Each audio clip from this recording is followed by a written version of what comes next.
त्यो दिनको बारेमा चाहिँ अब आतङ्ककारी आए, त्यसपछि अब ढुङ्गामुढा गर्न थाले। अनि हामीले यसो साइडमा बसेर ज्यान त जोगाउनु पर्यो। अनि साइडमा लाग्दाखेरि उनीहरू सबै पसेर सब फलफुल त्यो बियरका बोतलहरू वाइन सबै लिएर गए। आइसिङको फ्रिज सबै लिएर गए। त्यसपछि अब लो भएन भनेर हामी सबैजना साथी टिम मिलेर सबैजना यता चाहिँ सबै मिलेर आयौँ।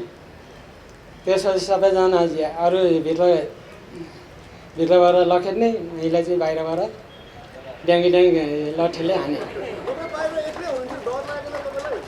मलाई डर लागेन, धन्यवाद।